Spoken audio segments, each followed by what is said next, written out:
We are live. Welcome back to I wouldn't say it's a special edition of the Saturday Sit Down because we on Sunday, nevertheless, but we here. All right, for our May episode. This is a soulful Sunday edition of the Sit Down. I am T. Harris at When the Needle Drops. And I'm QG at Nerdy Little Bubba. All right, and as always, our mission here on the Sit Down is to share our love for music in a way that is accessible and enjoyable from everyone, from the novice to the knowledgeable, with our mission of never being loud and wrong. Let the church say amen. Amen, amen. All right, Q. So let's jump right into it, brother. Tell the good people what we're going to be talking about on this Soulful Sunday, which I felt like Sunday was appropriate considering the topic. We are talking about the one and only Stax Records. Yes, sir. Yes, sir. The epitome of the pinnacle of Southern soul music. Yes, sir. Yes, sir. And we have aptly named this episode Stax Soul Sunday. So I will be honest. I told Q before we went live, man, that this is an area of weakness for me. So the last couple of weeks as we've been prepping for this episode, man, I've went into the rabbit hole and been listening to all things Stax. Had an opportunity to watch the 4-part documentary series on HBO Max, which we'll talk about later. But I've learned so much. So this is a record label that is more than deserving of its flowers, and it has such a rich legacy. And when you hear songs like "Boots on the Ground" by Mr. 803, was it Mr. 803 Fresh is what his name is, and then you hear songs by King George. And when we were growing up, Mr. Marvin Cease and Melvin Waiters, they were all direct descendants of the soul that came out of Stax Records. That's right. That's right. All right. So I'm going to begin with a brief history of Stax Records. Okay. So Stax Records founded in 1957 in Memphis, Tennessee by Mr. Jim Stewart and his sister Estelle Axton. And it combined the first 2 letters of their last name. They originally sought out to do country music and rockabilly music, but they sort of found their groove in Southern soul. So by the 1960s, Motown, Stax sort of became a direct or indirect rival to Motown sound. So Motown sound, we know Motown was polished and had the crisp choreography, while Stax was more of a gritty, raw Southern soul with a little gospel infused into it. Yeah. So Stax Records was home of artists such as Otis Redding, Isaac Hayes, Booker T and the MGs, Rufus Thomas, Carla Thomas, the Dramatics, and a host of others. So the one thing that made Stax Records unique, because for years I thought Stax Record was a black-owned record label. It was not.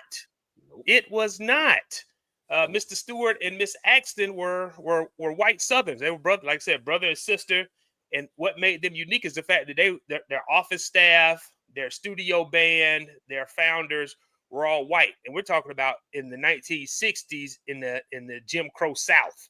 So this was unheard of for a record label to have white leadership and an integrated band, in which later on Sly and the Family Stone was kind of the first mainstream integrated band. But Booker T and the MGs was a black and white band. So Q. Let's talk about, man, I'm going to let you talk about not just the impact of Stax on the sound of Memphis music, but on soul music, period.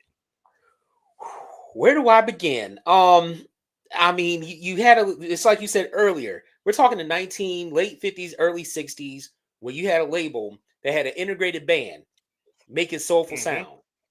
You know, integration was a bad word back then. Yeah. Yeah. And so you had an integrated band making some of the funkiest music ever. And I think this opened the door for other labels in and around Memphis, Nashville, other places, especially down south, to get their due, such as High Records. High Records was right down the street from the original location of Stax. And that had an impact. Stax basically showcased worldwide that, you had Motown that, as you say, was the polished, choreographed, fresh off the assembly line type music. But Stax, like you said, was the gritty soul. I've been working in them fields all day. Yeah. type music, and it got showcased to the world, Yeah. and that gave the world an insight. Saying, "Hey, there's a different kind of soul, coming Mhm. out of the soil, Yeah, yeah. of the Jim Crow South." It's funny. I remember when we did the Outcast, well, not the Outcast episode, but we were talking about organized noise and their sound being very Hmm. organic. He talked about it sound like collard greens coming out of the earth, man. This is Hmm. sort of along those same lines, man. Like you said, we've been out in the field working, we dusty, got red Hmm. clay all over our shoes. But when it's Yes. time to play some good music, we know what good music is and what the people want to hear. Yep. And to go a little bit deeper is impact on soul music. It allowed, in my opinion, it allowed artists to be more organic. Like you can still be successful, and you don't have to be that polished. You don't have to be, fresh off the assembly line. You can make it being you. Hmm. And I think that's the difference between Stax versus Motown. Yeah, absolutely, man. Absolutely. And they didn't just have their hands in Southern soul music, man. They also did gospel and spoken word. And yes, they did a whole Oh yeah. lot. Yeah.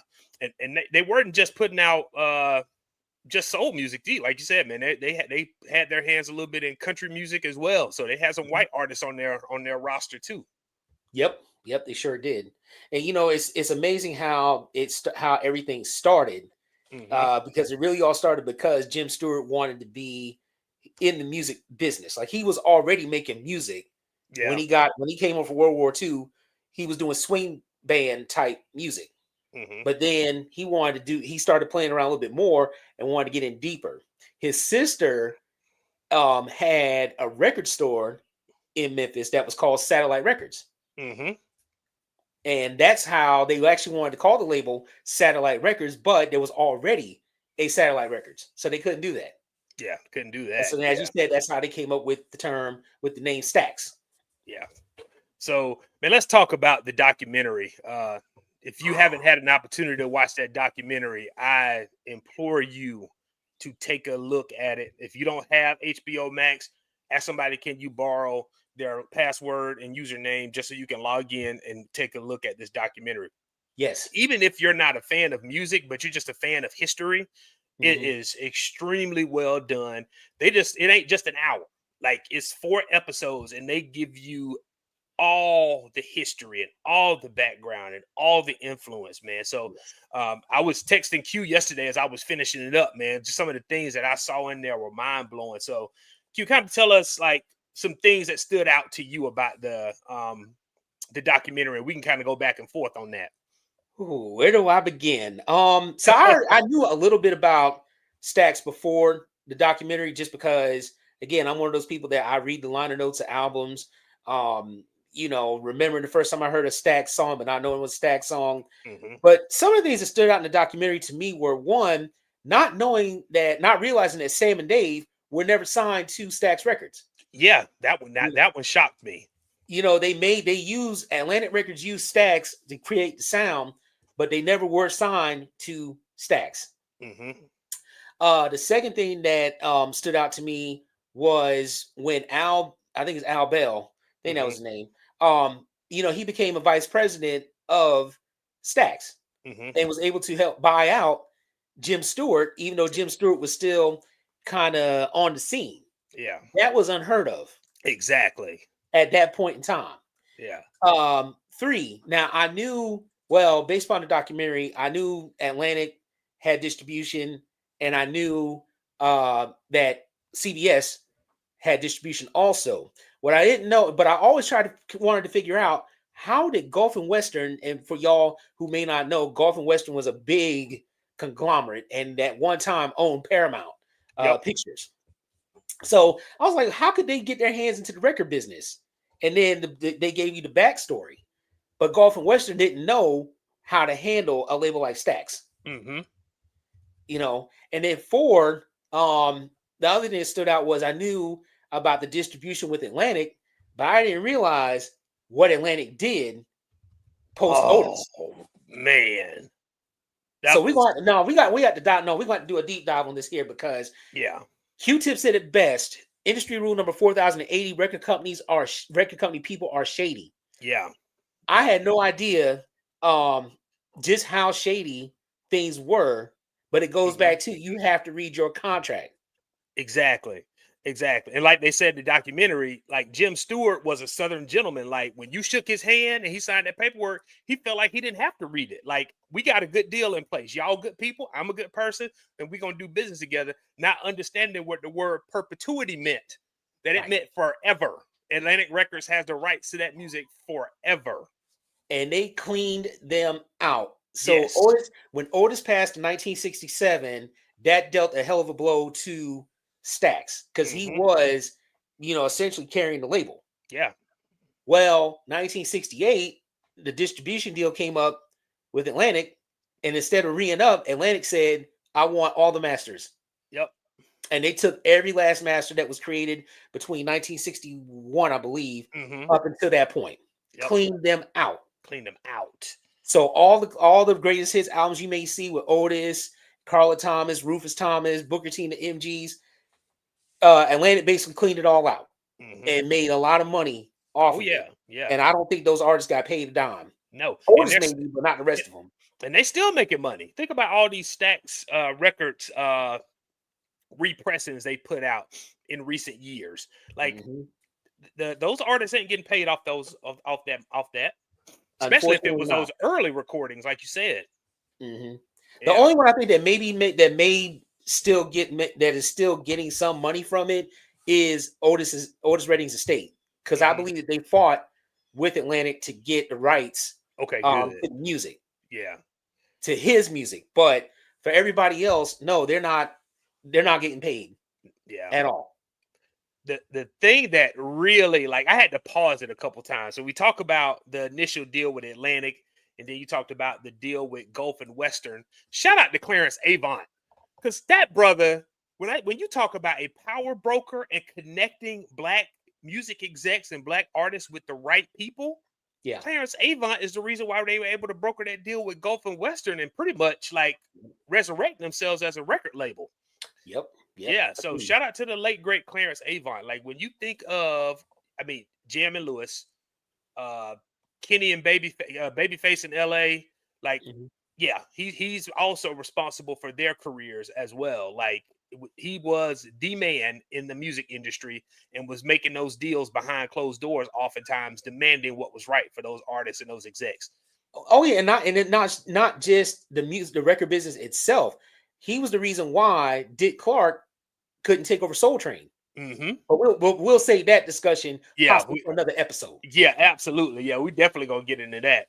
But But yeah, oh, go ahead. I don't know. I was gonna talk about the deal with CBS, man. Like that's the part that, like, when I start texting you, like that pissed me off. Like, language alert, that pissed me off because Clive Davis had brokered a deal with Stax where Stax would retain 85% of the profits and CBS was only getting 15.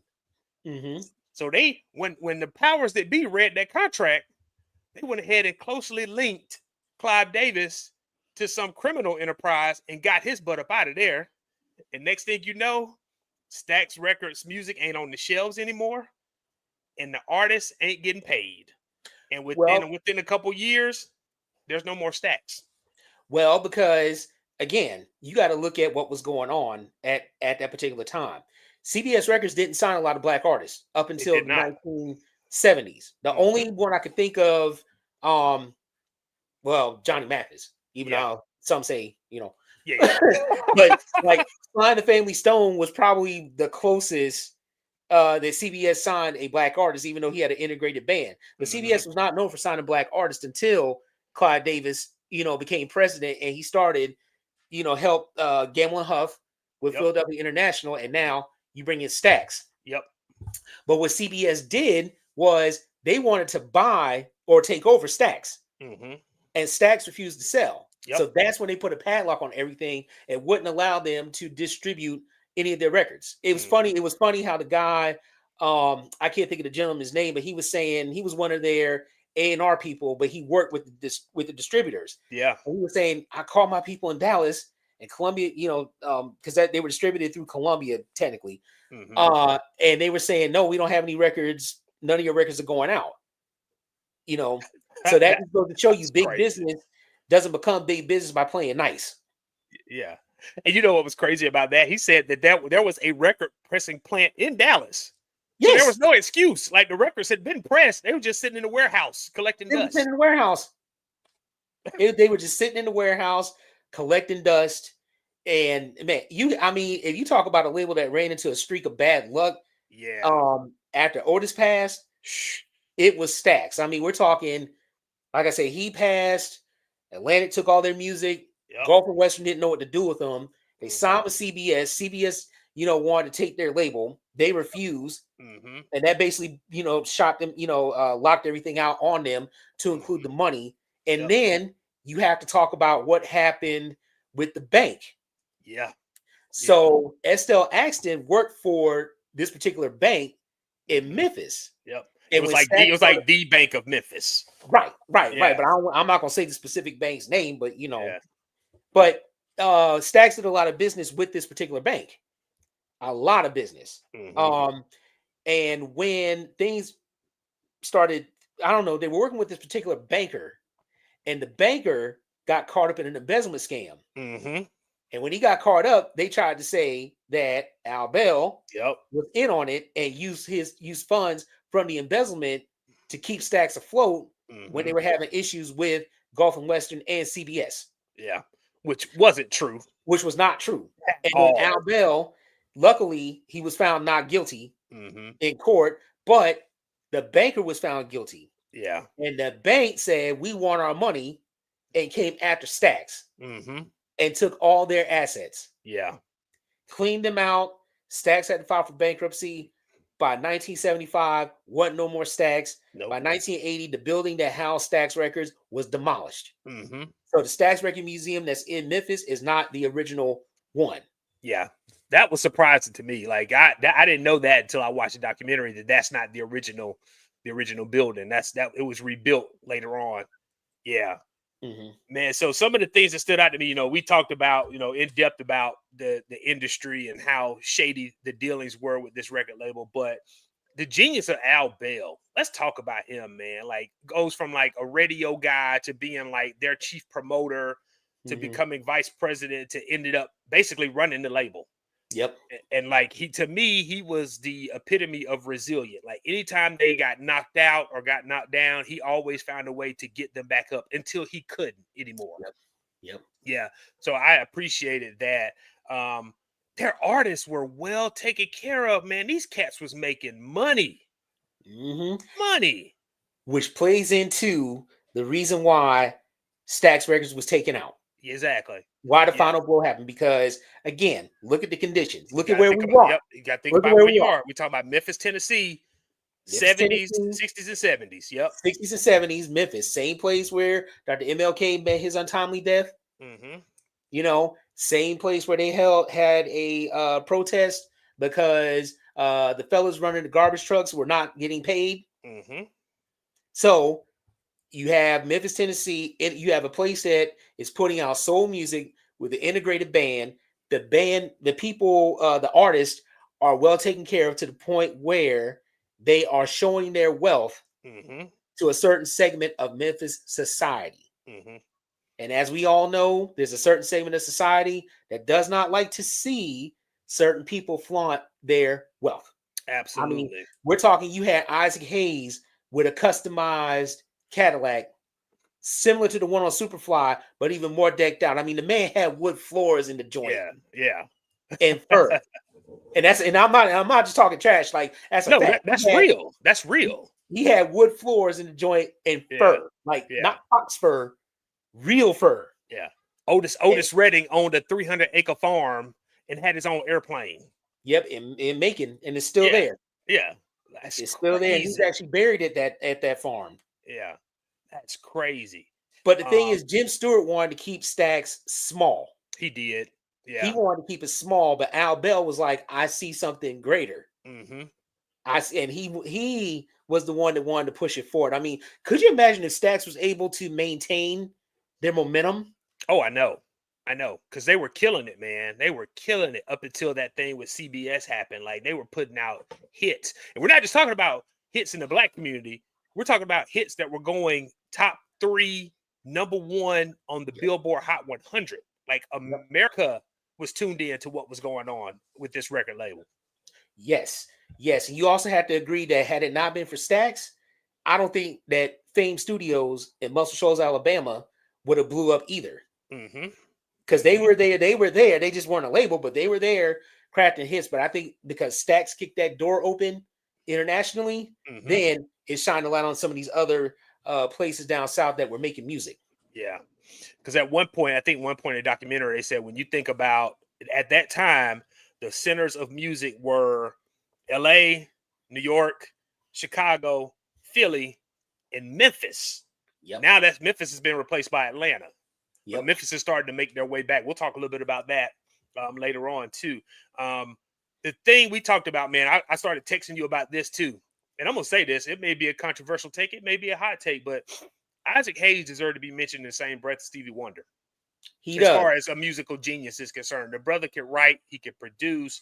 He composes. He's a multi-instrumentalist. He can sing. He can do it all, man. So Isaac deserves the exact same love and accolades as Stevie gets from others. So he's just as much as a musical genius as Stevie is. Oh yeah, without Yeah. a doubt, without a doubt. I mean, I never realized his musical genius until I got older Mm-hmm. and was able to deep dive more into his catalog, but also just learning more of his background. He Yeah. wrote a lot of hits. Oh yeah, tons of hits. He Like wrote a he ton of did hits. right. And he didn't even like he was fine with just being behind the scenes. This is after after the deal with Atlantic fell through and they were going to Gulf and Western, and he approached Al Bell, was like, "Can I do an album too?" And he was like, Mhm. "Sure, why not?" And the first one, it didn't really hit like that. But when he dropped that Hot Buttered Soul, it was a wrap after that. That And brother then, came, yeah. That right there. Yes, sir. and then he gave us Shaft, Yep. Man. Yeah. all produced by him. I mean, if you ever watch Shaft and you listen to the music, I mean, he matched the music up perfectly Oh, I with know. each scene. Yes. You know, I would say he did. This was even better than what Curtis did on Superfly. I agree. I agree wholeheartedly. And I liked when Jazzy Faye's dad was talking about how when they were doing the score for Shaft and they Mhm. watched the intro, and Isaac told the drummer, "I want you to play on key with his steps as he's coming out of the stairway, as he's coming out of the subway." And that Yep. was the intro before they dropped the rest of the instruments. That's brilliant, bro. Yeah, and it was on key. Yeah. Like Yeah. every track that Richard Roundtree made, the drums was right there. Yep. And my last point was like, I think I covered them all, man. But that documentary, again, if you haven't seen it, please, it's definitely worth checking out, y'all. Like, Yes, do yourself a favor and watch that documentary because it's shocking, it's eye-opening, but it was necessary for the story to be told. yeah, it's And as an time. offshoot, there's gonna supposedly be a movie about Otis and his wife Zelma. Oh, really? I It's about saw something, I saw it online, and of course, you take it with a grain of salt, yeah. but it did look legit that there's supposed to be an Otis Redding. I don't know if it's gonna be a documentary Uh-huh. or I don't know if it's gonna be I think it might be a documentary, I think. Yeah. And it's supposed to be about him and his wife up until the time of his death. Okay. Okay. Yeah, his story needs to be told. I didn't realize the brother was that young when he met his untimely demise, man. Otis is only 26. And Mhm. he was about to go, he was about to blow up. Like Oh yeah. his career was about to go into the stratosphere before he passed away. Like that brother, we'll talk more about Otis, but man, but like he was about to be that guy for a He was long time. I think him and Al Green would have had a real big rivalry Oh man, that would have had been he made something it. to watch. That definitely would have been something to see. Yeah. All Yeah. right, so now we're gonna get into the music. Like this is why y'all are here. Again, if you are just joining us, we are doing a special Sunday, soulful Sunday edition of the sit down. We're talking about Stax Records today. So the next question. First time you heard a Stax artist or recording. So Q, kind of tell us about that, man. What's your first exposure to music from Stax? So my parents were and still are big fans of Otis. Yeah. And so I remember the first time hearing Otis Redding, my parents found greatest hits tape, right? Hmm. And I'm sitting here, I was like 7, 8 years old, maybe. I'm like, why is this song talking about Mr. Pitiful? Like, why is what is this song all about? And Yeah. I've been loving you and cigarettes and coffee. Like, why are this old? I didn't understand because again, I was a kid. I didn't understand the genius that I was actually listening to, Yeah. you know. But yeah, so I was about 7, 8 years old when I first heard uh Stack song. Okay.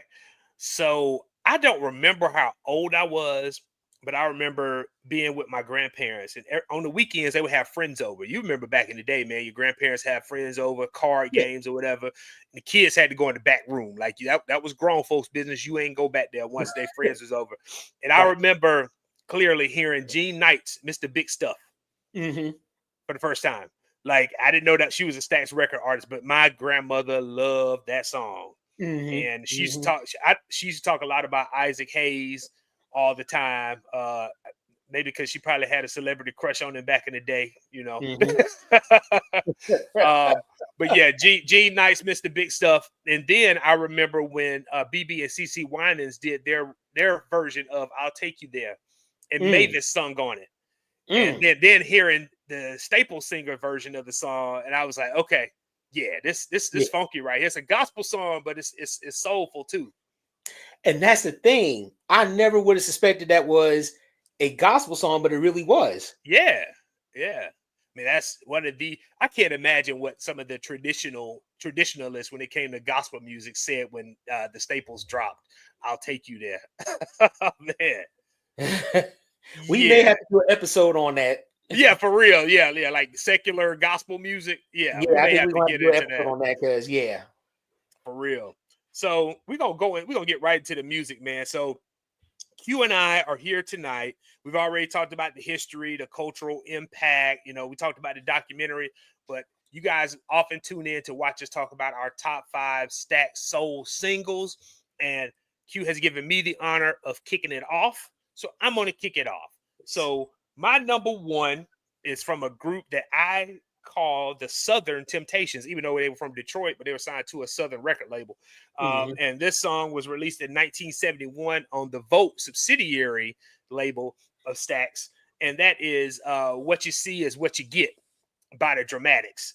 First of all, man, the lyrics are dope. Like, they basically tell an old girl, like, I ain't putting up no front. This is who I am. Some people are made of plastic, some people are made of stone. But if you want Mhm. real loving from me, what you see is what you get. Mhm. So this is a top 3 R&B hit, and then top 10 on the Billboard Hot 100. But I Ooh. always call them the Southern Temptations because the same crisp choreography, and you had the lead singer with the gritty voice like Dave Ruffin and what's my man name that took over after David Ruffin, Dennis Edwards. Dennis Edwards, And yeah. yeah, and you had the false, so you had the 5-part harmonies. Yeah, these Mhm. brothers were dope, man.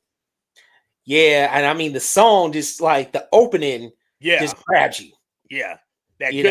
guitar riff, and Mhm. yeah, these guys. I don't know, did 71? So the Barcades would have played on this instead of Booker T and the MGs, right? Yes, correct. Because Yeah, the book because Booker T and the MGs had already, I think they had already left yeah, they Stacks. left. Yeah, they left that. They had already left. Yeah, but yeah, the Barcades were the house band on this, man. But like I said, this is a dope record. It's just about being real and honest and being authentic to yourself. Like, the lyrics say it all, man. What you see is what you get.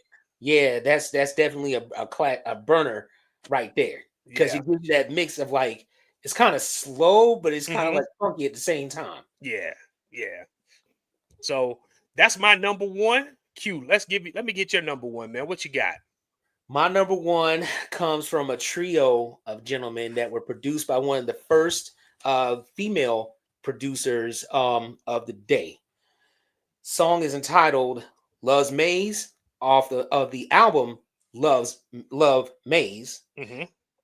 Came to us in 1973 by the We Produce subsidiary of Stax, and the group is the Ten Prees. Yes, sir. Yes, sir. So the Temprees actually had another. They actually had a hit before this one called "Dedicated to the One I Love." Okay. That was the first time I actually heard the Temprees. But then they gave us this, and I just discovered it by accident one day. Hmm. And it's like sometimes, you know what I'm saying, when you're playing the game of love, sometimes you go through a maze. You do. You Yeah. know, and, you might turn in one direction, you get stuck. You know, you might turn in another direction, and it just keeps on going and keeps on going. Yeah. And then finally, you turn in the right direction, and you run into love. Yep. There you go. So, love's maze. God, I mean, the music is just so soulful and lush. Yeah. Yeah. We're gonna be using that word lush a lot on this Yes, we are. episode because the production quality for Stax is just phenomenal. Mhm. That's the best way to put it. But yeah, Yep. when you had this on your list, this was actually my first time hearing this song, man. So yeah, you introduced me to something new. I think I probably listened to this song 4 or 5 times, man. I understand why it's on your list. Yeah, and like I said, I discovered it one day by accident. I think I was listening to something else, and if you play it on Spotify, how you might play one song and they start playing more within that Yeah, same genre. Well, yeah. that's how I discovered it. So, but yeah, it's definitely what you want. Okay. Yeah, definitely. What the kids say, one of them ones. All right. So we've covered our number one. All right. And I'm gonna go to my number two. So let me see. How can I start this? Okay, so this song was sampled in Biggie's Warning. And then the first time I actually remember hearing it in its entirety was at the conclusion of the 1995 movie Dead Presidents, which introduced me to a ton of soul music. Young Hmm. 15-year-old TH, first time watching that movie. And I remember after I watched that movie, I was like, I got to get my hands on that soundtrack CD. In fact, I have it was two volumes. I have both of them Yep, still to yep. this day. But how can I describe this? The production and the sound of this song. Lush, soulful, orchestral, funky. Like it don't even sound like a song that would play on the radio. Like it sounds like something that would be like the opening of a movie soundtrack. Yeah. Yeah, it's that dope. And I'm talking about Walk On by Isaac Hayes. Like, oh man, I probably had 4 or 5 different Isaac Hayes songs on my list until I finally settled on this one. But this Yeah. joint right here, Oh yeah. I yeah, I wrote some things down, but it still leaves me speechless to this day. So just some little known facts about this track, man. It was a cover of Dionne Warwick's song that was produced and composed and written by Hal David and Burt Bacharach. Hmm. Um, like to me, it is the epitome of what I call male vulnerability. Like Hmm. you see me struggling, you see me crying, I'm hurting, I'm trying to act like everything okay, but if you see me doing all them things, Walk on just by. just, just walk on by. I'm Hmm. good. I'm good. You don't need to see me upset and sad and grieving that you ain't here no more. Get up out of here. Hmm. Yeah. I, it's funny you mentioned Dead Presidents because that was my first exposure to it as well. Yeah. But my second exposure, Isaac Hayes did a video. He did. He did a video for this song because Yep. remember when it came out, wasn't no videos back then. Nope. But he did a video for it, and it was so smooth. I mean, Oh man. he found the Lincoln Continental, the 4-door joint. You know what I'm Yeah. saying, with the suicide doors that swing out like this here. Yeah, yeah. And they were in the desert. Yeah, yeah. Yeah, And I yeah, think that's what made him do the video for it. But if the scene itself, yeah, it fit perfectly. yeah, If you've seen the movie Dead Presidents and Audience Land, you'll understand what we're talking about. yeah. But it's funny because I like Isaac's version better. Oh, And I do too. no diss to No Dion, disrespect. no disrespect at all. But I like Isaac's version because Isaac's version was more soulful, whereas as Yes. hers was that early 60s pop, Yeah. And I Yeah. understand. We get it. We But said that Isaac's before. version was, and Yeah. plus, Isaac. If you know Isaac Hayes music, it's not going to be like 2 or 3 minutes. No. This song No, 12 minutes long, man. yes, he's going 12 to draw that song minutes. out, and you'll Yeah. catch every note.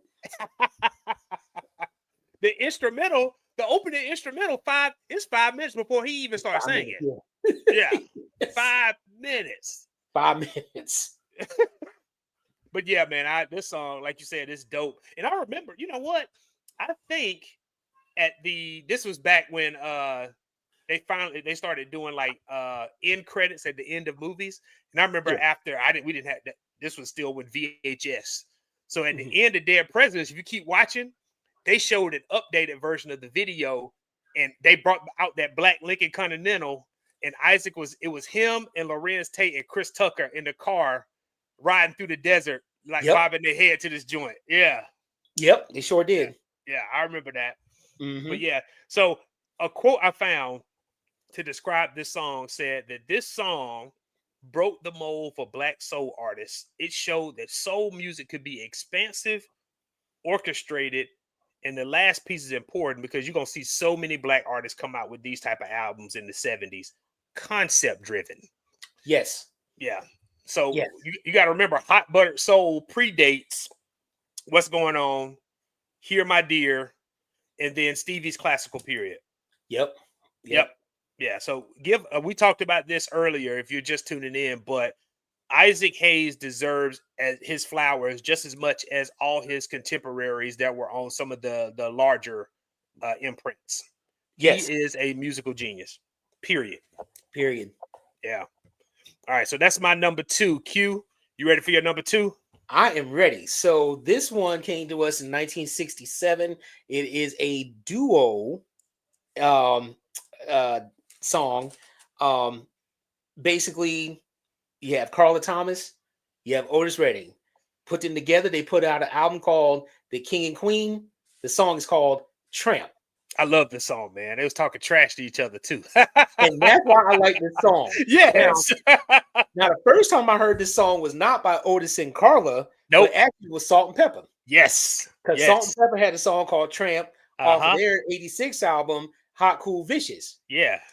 So then one Saturday, as I normally did back then, I was listening to the late great Bob Nichols on WPAL, and he played this version of Tramp. Yep. Now, of course, me being young and argumentative, who's this? Salt and Pepper did it first. No, he didn't, boy. This is the original. Yeah, you were like You were like Spice Adams when he does the "Who is this?" when he hears the original instead of the one that's been sampled. That was you when you heard this for the first And that time. was me. That was me. And so I like this version because, of course, you got Otis and Carla going back. And my favorite part is when Carla's telling him, "You wear old robot shoes and you need a haircut, Tramp." And he was like, "And you wear overalls." And he was like, "I got 6 Cadillacs, 5 Lincolns, 4 Fords, 3 Mercury, 2 something." Ooh, I love it. That's my favorite part right there. Yeah. Otis was like, "I might be country, but damn it, I got it." I got it. Yeah. I got it. I I got a whole farm. I got all the whips. Yeah. What you gonna tell me? Calling me exactly. a tramp? All right. Exactly. Like But I I ain't just no like the tramp. back You and a forth tramp. of it. You know what I'm saying? Yeah. And it's just so seamless how they did it. Mhm. That record. But if you listen to the whole album, the King and Queen album, yes, I mean they just work together. Like Marvin and Tammy. Yes. That's great, man. It's funny. Like, you know what this song brought to mind when I heard about it, I thought about I Got a Man by Positive K. You remember that? The back and forth, the trash talking in that? Yep. I sure Kind of do. along those same lines, man. It is, yeah. All right. So we're gonna stay in the Otis Redding lane when I jump to number 3. So my number 3 is by Otis Redding. And this song was actually released after Otis's death on his 1968 album, The Immortal Otis Redding. And many of you may know this song. If you're a fan of pop music or rock, you may know this song was covered by the Black Crowes in 1990. But his version is much more superior because it's Otis Redding. And that song is hard to handle. Yep. Yeah. Otis was talking trash in this song, man. Mm-hmm. He was talking trash. Like, basically, like, all these other boys, he said they got drugstore loving. Yep. Hey, little mama, let me light your candle because I'm so hard to handle. Like, listen, these other dudes, they out here, they can offer you this, X, Y, and Z. But me right here, I'm going to offer you more than that. But I'm also going to let you know I'm hard to handle, too. Yep. Yeah. I feel like, didn't the Rolling Stones cover this, or was another Otis song that they covered? I don't remember, No, it but was Satisfaction. Never mind. Satisfaction. Yeah, they covered Satisfaction. Yeah, but yeah, But Black no, Crow. this Yeah, one, yeah. Black Crows covered this one. But if you also remember, you probably our first probably exposure to this song, the intro that that's the Mhm. symphony from Marley Marl, It one of the sure hip is. hop's foundational tracks. This Marley Marl, Big Daddy Kane, Master Ace, Craig G, and Cool G Rap. Yep, yep, Yeah, yep. But I do remember hearing Otis's version of Hard to Handle first because again, that greatest hits Otis rating hmm tape. Yeah, yep, my parents played that a lot. And that hmm song, this song was actually on there. yeah. So, but I wasn't until I was older and actually listened to what Otis was saying. I mean, Otis was giving you he was a self-esteem booster, like, That's all. That's all he was like, hey, doing. you might want him, but I mean, I'm saying you want the drugstore loving or you want, Nordstrom. What you want? Yeah, yeah, exactly. Like I'm gonna look at the first couple of lyrics. He said, "I got some good loving and I got some more in store. When I get through throwing it on you, you got to come back for more." Like Mhm. that's one. It's an example of songs that as children we didn't listen to the lyrics, but Otis trying to tell old girl, "I puts it down." That is exactly, exactly, I exactly. puts it down. Yeah. So that's my number three from Mr. Otis Redding. All right, Q. Speaking of notable hip hop samples, it's funny like how we always end up like right in line with each other, man. So yeah, this is a notable hip hop sample, and Oh yours is yeah. too, because people gonna know as soon as you say it. This next one is definitely a notable hip hop sample. Came to us in the year 1972 from the Bolt subsidiary of Stax. The group is The Emotions, and the song is entitled Blind Alley. Now, I did not know that this song was used by Big Daddy Kane Yep. for his 1987 hit Ain't No Half Steppin'. Yes, sir. For the longest time, I chased this song forever and a day. Like, I got to find this sample. I got to find this sample. And Yeah. then I finally found it. And it Uh-huh. was Blind Alley by The Emotions. Yeah. And so if you listen to the original versus Big Daddy Kane's version, I mean, they literally are in sync. Yes, they are. Minus, the Emotions singing versus Kane's rapping. Yep. Now, here's something else that a lot of people probably didn't catch on. Rump Shaker by Yes. Rex Effect. They had Yes. the remix. Yeah. And guess what remix they used? They used Blind Alley Use Blind as a Alley. sample for Yep. the remix. Yep. Again, I chased this song forever and a day because the Yeah. first one I heard was Big Daddy Kane. Second one I heard was Rex and Effect. I chased this song down and I finally got it. Yeah. That's But yeah, this was off of their the Emotions album, Untouched. And so, Quiet as Kept, the Emotions, they could blow, they could go, yeah. as a trio, they went. And this is before, they got with Maurice White. hmm That was something else you put me on. I had no clue that the Emotions were had already been out there prior to hooking up with Maurice White.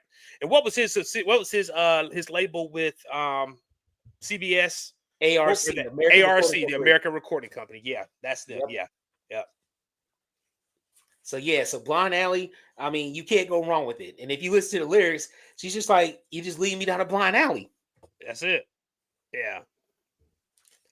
Yeah, dope record, man. Like you said, I put you on game, you put me on game. Like I didn't realize until you mentioned it in a text message conversation that this was the same sample that was in Rump Shaker too. I had to go back and listen to it. And then if you really want to go down a deep rabbit hole on YouTube, somebody mixed a version of Ain't No Half Steppin' where not only did they mix it in with the Emotion singing, but they took the beat, I guess, of Blind Alley, and it doesn't really have the drums. It just has the the organ music in the background. So it's like doo, doo, doo, Yep. it's hot. It's hot. It is. Yeah. Dope. Yeah, man. We got to give a shout out to the backing bands of Stax Records, man. First the Booker T and the MGs, and then the Barcades, man. Them brother, they laid down some instrumentals, man. But guess who also helped compose this song? Who's that? Isaac Hayes. Oh. Another one? Yeah, and I mean, matter of fact, Isaac Hayes was the one that played the horns on another Emotion song, which I had a hell of a time deciding between the two. Yeah. And they had another song called "So I Can Love You." Well, Yeah. Isaac Hayes played the trumpet on that song and arranged it.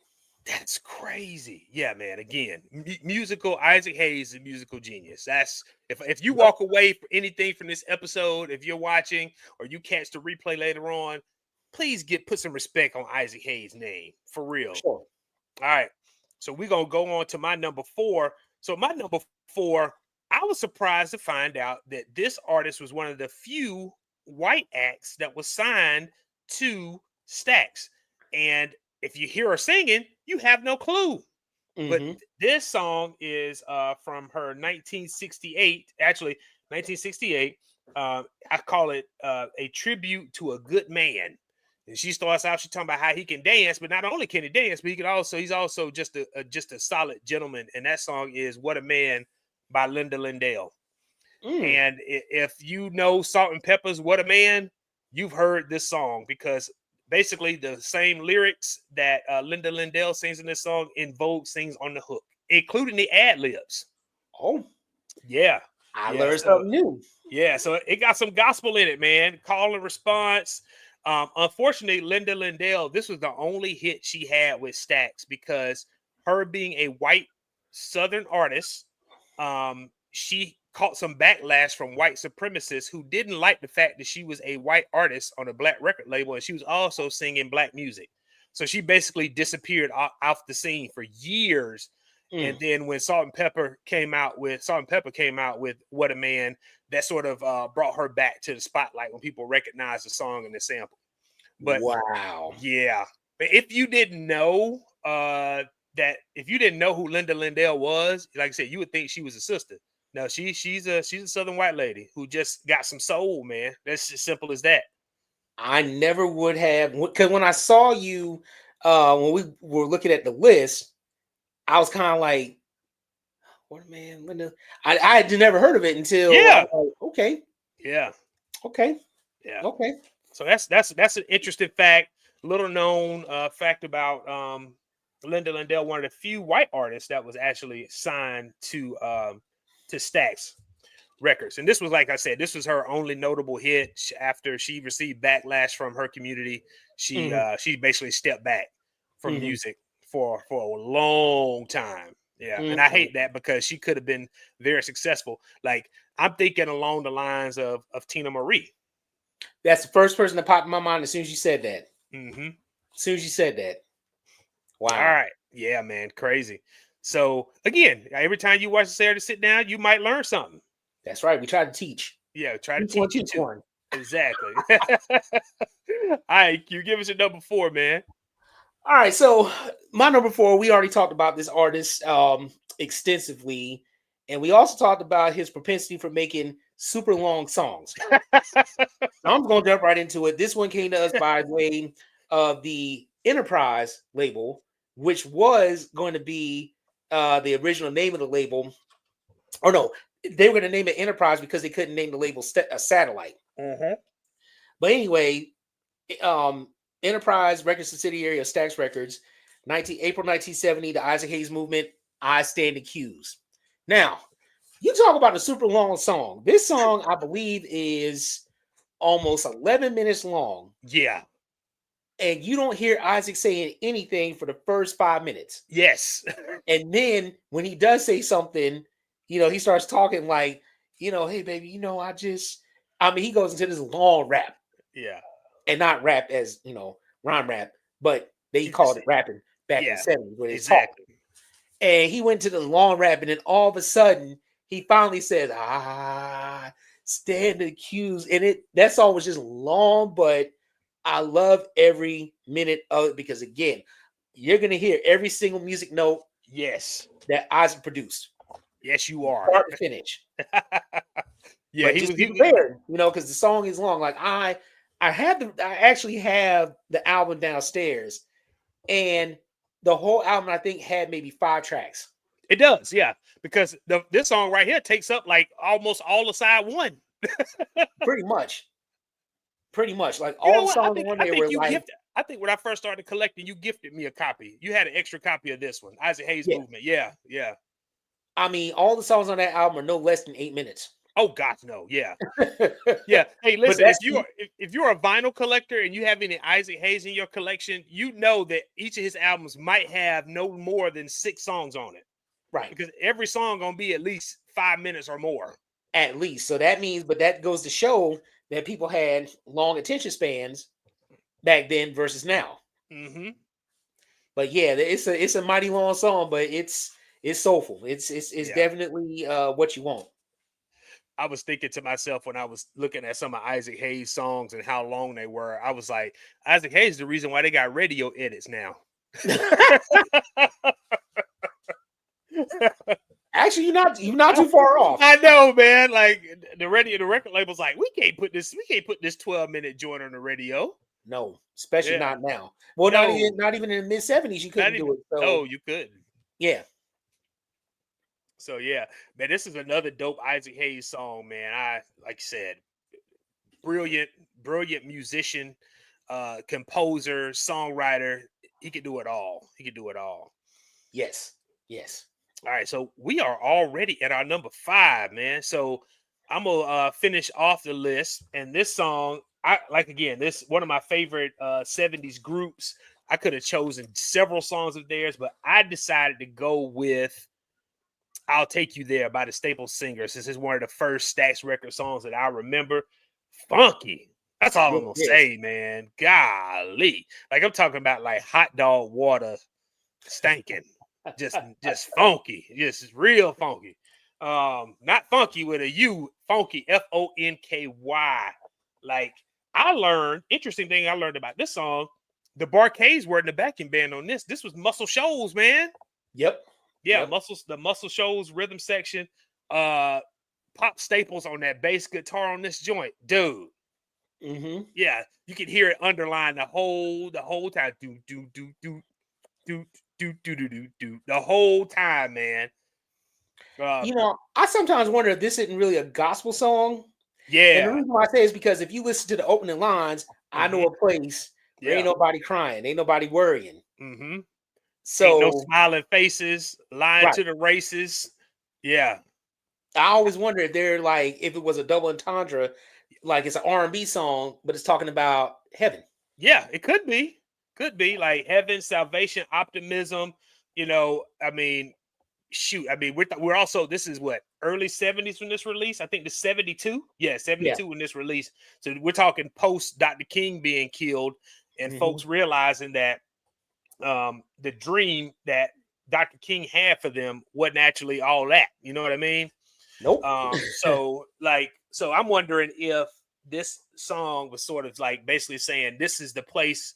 If Dr. King's dream was actualized, this is the place they would go. Ain't no crying, ain't no worrying, Yep. ain't no more lying to folks. It could very well be. I mean, that just goes to show the creativity of the Yeah, Staple Singers because I believe they were the ones that wrote this. they So were. Yeah. Yeah, so shout out to the Staple Singer, man. One of my favorite groups on this label, had so many good songs, man. And mhm. Sister Mavis, she don't get nearly enough props as having one of the best voices ever I in know. soul music. I know. It's like when I was texting you back and forth, Yeah, and I was like, yeah, when I hear Mavis, shout out to Mavis Staples, I'm hearing a mix of, Gina Tay, Virginia's. I'm sorry. I'm sorry. not Gina Tay. Okay, maybe Avon. All right, Yeah, maybe. we'll do You know, Avon. maybe, Yeah, maybe some maybe some Avon, the spray, the perfume and the powder thing. You yeah. know, Oh my gosh. that's what I hear. Yeah, that's Yeah, what I hear when I yeah. hear Mavis sing. Oh man, that's a good one right there. But yeah, her voice is so rich, man, and soulful and just powerful. Yes, yes, Yeah. So, and it's funny, like again, we aligned again. So Q, you're number 5. This is yeah. a perfect So segue.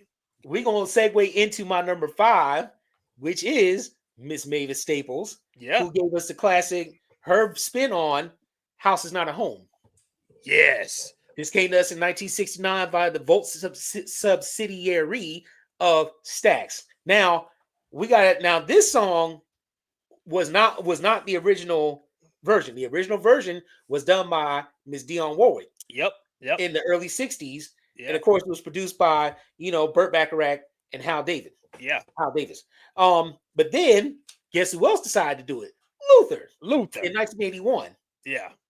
and I think his was probably the most His is probably the most successful well sales line, known. Yeah. Most successful. Yeah. and you're right, most well known outside of Dion. But Yeah. a lot of people, I think, kind of slept on the Mavis version. The Mavis version is soulful. It's If you good.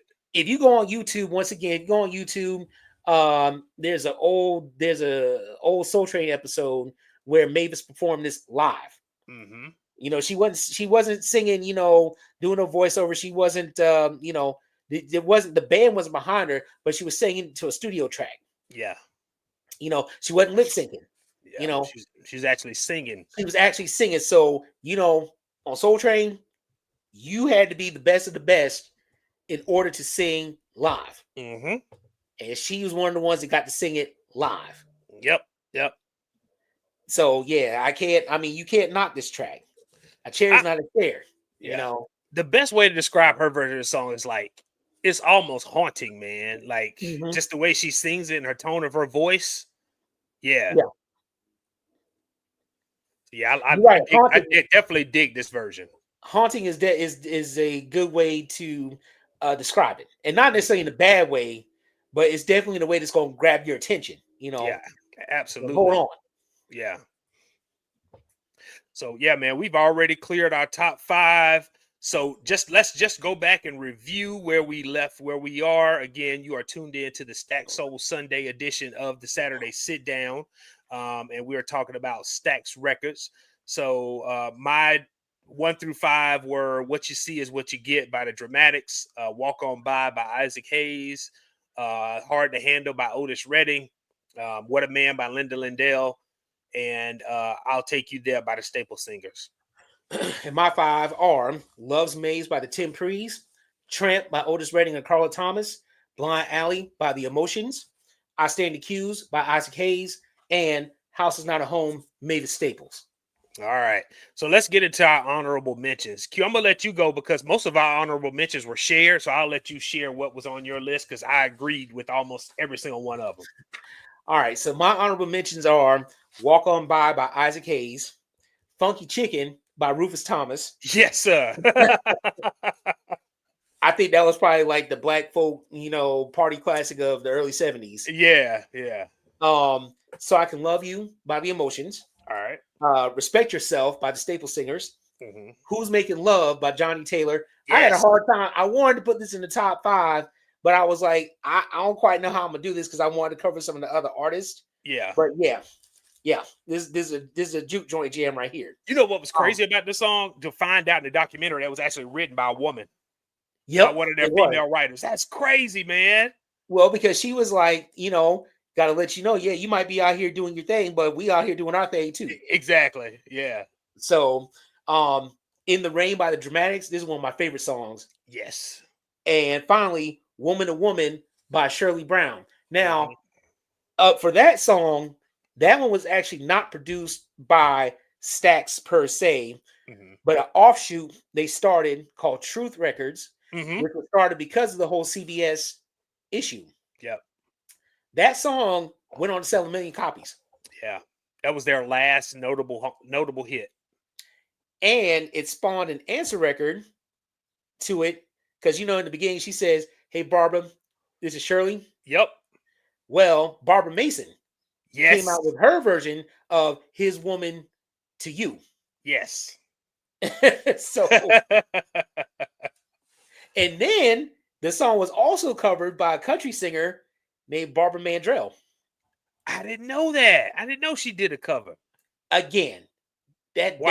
damn YouTube rabbit hole.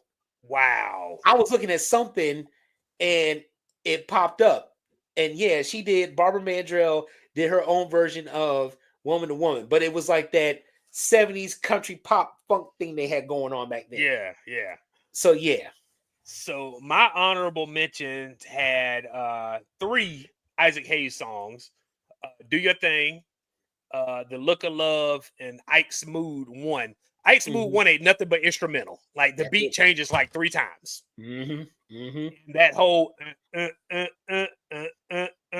that's the beginning of C Murder and Snoop's Down for My Yep.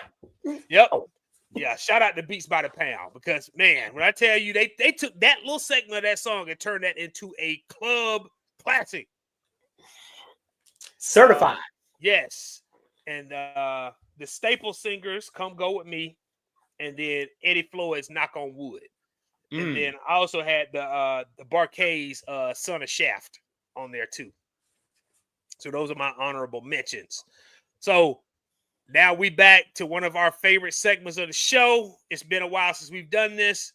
So we're going to do this or that Memphis edition. All right. So what we doing, Q? Al Green or Isaac Hayes? Yeah, I know. I came up with this one. For this one, I got to go with Reverend Al. And the only reason why I'm going with Reverend Al is because I feel like his career had a little bit more longevity than Isaac. Only because Isaac Hayes chose to step back. But Al was, giving out soul classics, and then even after he became an ordained minister and bought his own church, he still gave you gospel classics and secular classics. True statement. I'm going with Al too for the exact same reasons. Plus, Al gave us some slow groove anthems, man. Some of my favorite slow jams, mid-tempo ballads were done by none other than Mr. Al Green. So I'm going with Reverend Al too. Yep. All right. Wilson Pickett or Otis Redding? Otis. Yeah. I'm going with Otis too. There ain't even really no whole bunch of discussion involved with that one. Otis. Ann Peebles or Carla Thomas? I had a hard time with this one, even when I came up with it. I'm like, but I'm going with I'm going with Carla Thomas, because I feel like Carla's music and her voice was a little bit more richer than Ann. But Ann gave the classic "I Can't Stay in the Rain," which, as we know, she did. was sampled by Missy. Yeah. Now, Ann, was she with High Records? Yes, she was. Yeah. Okay. Man. So yeah, I'm going with Carla Thomas too. I'm gonna go with Carla Thomas. Yeah. And I'm going with Carla Thomas because I think she's very versatile. And she gave us a Christmas standard too. The G Wiz is Christmas. Yeah. Yep. All right. The Temprees or the Dramatics? I'm going with the Dramatics because, again, I didn't know the Dramatics gave us In the Rain and What You See, What You Get until I saw them in the video with Snoop. Yes. Yep. The Doggy Dog World video. Doggy Dog World video. Yeah. I'm going with the Dramatics too. And outside, In the Rain, Keith Sweat did his thing on it, but the original, listen here, man. That original version is special. All right. Yeah. Sam and Dave or Mel and Tim? I'm going with Sam and Dave only because, again, they had more longevity than Mel and Tim. But Mel and Tim gave us the classic Starting All Over His Friends. Yes. I'm going with Sam and Dave too, because Soul Man is one of my favorite funk soul records. And I loved how I didn't realize that it had some cultural significance too, because they talked about in the documentary that during the riots, if they wrote soul on the buildings, that was a signal that they were Black-owned businesses, and that let the rioters and the looters know not to touch those buildings. Right. So that's where the inspiration for that song came from. Next one, they're partners, and then they've also done solo records. And I hate you for this one, Q. Why'd you put me in this position? 8 Ball, 8 Ball, or MJG? I couldn't think of nobody else because I was like, should I do LeChat versus how about this? Let's do this. 8 Ball and MJG or 3-6 Mafia. Let's change it up. Okay. 8 Ball MJG versus 3-6 Mafia. I gotta go 8 Ball and MJG. I'm sorry, they gave a Space Age Pimpin'. Let me ask you a question. True or false? Space Age Pimpin'. Love song. True or false? I'm gonna say true. It's true. Space Age Pimpin' is a love song. It is. Yeah. In fact, let me go. I'm gonna Google while I'm on here. I'm gonna Google the lyrics, and this is how I'm gonna tell y'all. Space Age Pimpin' is a love song. All right, Mhm. here we go. Space Age Pimpin'. Here we go. All right, I'm on Genius lyrics. Listen to this. So Genius explained this song. He says in the first verse, I'll be obliged if you step outside because my ride is awaiting our date of steak and a nightcap. We maiden awakened by smells of perfume that I inhale, and then Mhm. tell how well we raise hell on the diesel. Satin sheets, heat from your feet keep me warm. The mood is perfected with the sounds from the storm. That's a love song. That is a love song. That's That's a that's a love song. certified. That's a love song. Yeah. Everybody's saying it's a It's a hood love song, classic, man. and it is, Yeah, but it's a love it song. is. It is. Yeah. So again, we're gonna go with 8 Ball and MJG instead of 3 6 Mafia, but we cannot deny the impact of 3 6 Mafia because 3 6 Mafia actually sampled a lot of Stax Records music and put it out there again for the next generation to hear. Sure did. Yep. Sure did. All And right. I mean, they did win an Oscar. So They did. They did. Yeah. They definitely won an Oscar. Yeah. All right. So this is the audience poll question. Not many people are tuned in today, which is fine. Which is fine. I understand this Sunday afternoon, folks spend time with their families, but we may end up coming back to this. But Q and I are looking for feedback on what we should call our viewers because 9 times out of 10, when we log on here, the live chat is popping.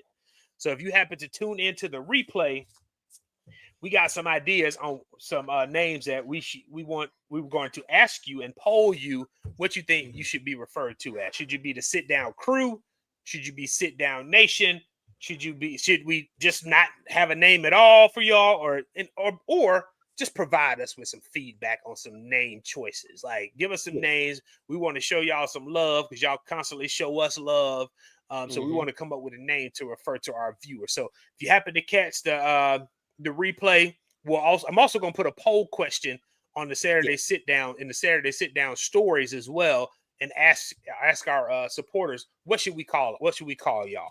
All right, so be Yeah. on the lookout for that. Yeah. Just let us know. Let us know what you want us to call Yeah, you or not call you at all. It's still cool. You yeah, know. it's still cool either way. And yeah, no love lost. All right, so talk about what we're going to talk about next month, Q, in the month of June. So in the month of June, we're gonna talk about the post-disco period of R&B music known as the boogie period. That Let's period of music go. from 1979 up Yes, until yes, 1986-ish, I would say. Yeah, we're gonna talk about that period and its impact yeah. on the world. You know, we going all in. And as a special surprise, Mm-hmm. this will be a collaboration with our friends, the R&B representatives. So yes, it's gonna be a good one. I'm telling you now, Yes, cause sir. we going Natural cause we Elise gonna and our act good brother up. JR. Yes. Yeah. So yeah, definitely tune in to that. We gonna act a fool like like we do. We So are gonna get act a your attention fool. span ready. Go ahead and get you a couple cups, one with an adult beverage, one without an adult beverage, because we plan to have we're gonna have fun with them. So We are. yeah, We we going doing the all in. So post I'm telling disco you now, sound, the boogie era of music, or as Q sometimes refer to it as, yeah. Jerry Curl Soul Go ahead, go ahead. or Yeah, so Champagne Soul and Q Jerry often Curl. refers to this as Jerry Curl Soul. Oh yes, Yes, Champagne Soul and Jerry Curl Funk. So yeah, yes. tune in. The date will be determined. Typically, once we log off here, we already set a date. So JR and Elise have already agreed to tune in. And we'll let y'all know as soon as that date is determined, so you can tune in. Because, like I said, we're gonna act up, we're gonna have a good time, but we're gonna talk music and we're gonna do it in a way that's accessible and enjoyable. So I'm gonna say Now keep this in as I mind. always say it. Now I gotta say this Go ahead. part. Keep in mind that when we do this show with the Army representatives, it will be possibly parental advisory, explicit lyrics.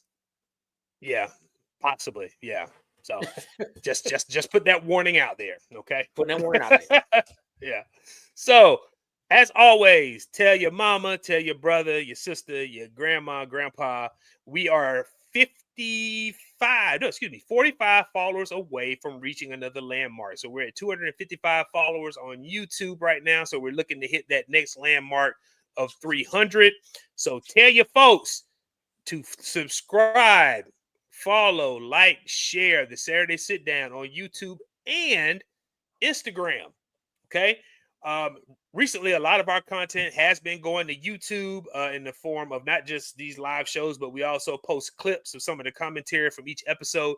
So, just a good opportunity for, like you say, Q, you ain't got to take it from me, but I guarantee you, you're going to learn something. You will. You will. Yeah. Each one teach one is what we try to do here on the Saturday Sit Down. Exactly. Yeah. And we do it in a way where, we ain't just saying stuff just to say stuff to get engagement. Like, we giving Right. y'all that real, but we giving you the factual too. We ain't just up here just talking just to talk. And it comes from the heart. Okay. Yeah. That's the best part about this. This is coming from the heart because we love music. Exactly. We love music. We respect the artists that create the music. So this ain't us just getting together and just throwing something against the wall and seeing if it sticks. No, this comes from the heart. This is what we like. This is what we do.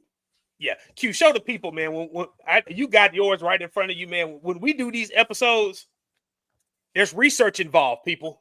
You see this? Yeah. We ain't just up here just saying stuff just to say it. Like, we're giving you that actual factual and that real, and like you said, it comes from the heart. Like, we ain't doing this to get rich off of. We ain't trying to make no money off of this thing. We do it because we love music and we love sharing our love for music with people. So, knowing that you know that, again, tell your people to check us out, to subscribe, follow, like, share the Saturday Sit Down on YouTube and Instagram. And Q, for the first time in a couple months, I think I am going to put out a playlist for this episode too. Yep. So be on the lookout for that as well. All right. So thank you. Thank you all. We always thank you at the end of every episode for your support, for continuing to spread the word about what we do, continuing to tune in, your kind words and our direct messages, your comments, all of that. So we appreciate you all for everything that you've done to support us from the time that we initially started back on IG Live to where we are now. Yes. We appreciate y'all for rocking with us and continuing to rock with us as we just try to spread music, our love for music, to the world. So thank you. Absolutely. Yeah. So with that being said, until the next episode, I am T Harris, and you can find me on Instagram at When the Needle Drops. I even got it on my shirt right here. Yep, just so you don't forget. Yeah. I gotta get me a shirt now. So, but I am QG at Nerdy Little Bubba on Instagram as well. All right. And again, subscribe and follow us here on YouTube as well as on Instagram. And again, the replay will be posted as soon as we end this stream. You guys have a blessed week. And thank you again for your support. We will see y'all next month when we discuss post-disco boogie era music. All right. Y'all have a blessed evening. Y'all have a blessed evening. Take care now. All right.